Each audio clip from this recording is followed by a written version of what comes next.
Mohun Bagan super giants কিন্তু অনুশীলন শুরু করে দিল, তবে সেটা সিএফএল এর জন্য। তাদের নতুন কোচ ডেকি কার্ডোজোর আন্ডারে কিন্তু তারা প্র্যাকটিস শুরু করে দিল। এদিকে আইএসএল ট্রান্সফার মার্কেট নিয়ে কিন্তু জোর কদমে চর্চা চলছে।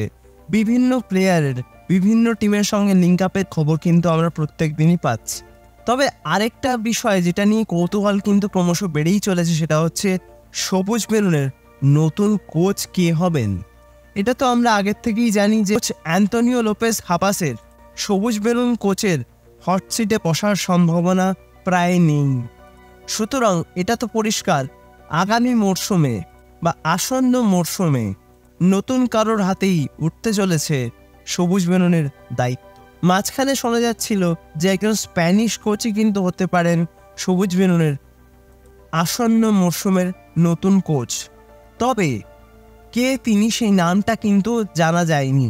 আর তারপরে কিন্তু কৌতূহলের সৃষ্টি হয় যে কে হতে পারেন সেই স্প্যানিশ কোচ।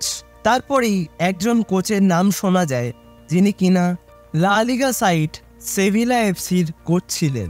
তাদের সঙ্গে তার ম্যানেজেরিয়াল ক্যারিয়ারের ম্যাচের সংখ্যা ছিল 14, অর্থাৎ 14টা ম্যাচে কিন্তু তিনি সেভিলা এফসিকে কোচিং করান।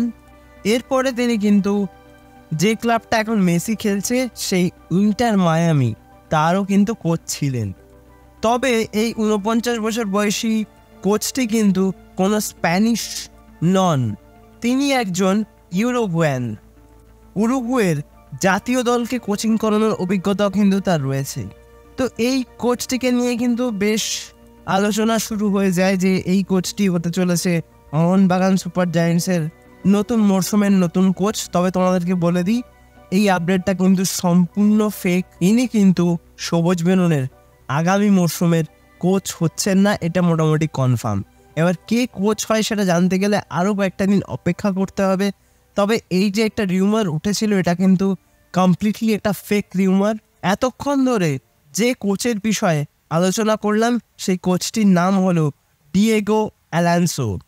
তবে এই রিউমারটা কিন্তু কমপ্লিটলি ফেক। আজকের ভিডিওতে তোমাদের এইটুকুই আপডেট দেওয়া ছিল। যদি ভিডিওটা ভালো লাগে লাইক, কমেন্ট, শেয়ার এবং সাবস্ক্রাইব করতে একদম ভুল করবে না। সাবস্ক্রাইব করে দিয়ে কিন্তু পাশের বেল অপশনটা প্রেস করে অবশ্যই অল অপশনটা প্রেস করে রাখবে, যাতে সমস্ত রকম নতুন ভিডিও নোটিফিকেশন তোমরা সবার আগে পেয়ে যাও যখনই আমি কোনো নতুন ভিডিও পোস্ট করব। তো আজকের মতো ভিডিওটা তাহলে এখানেই শেষ করছি। দেখা হবে আবারও পরবর্তী ভিডিওতে নতুন কোনো দিন নতুন কোনো সময়। তোমরা ভালো থেকো, সুস্থ থেকো।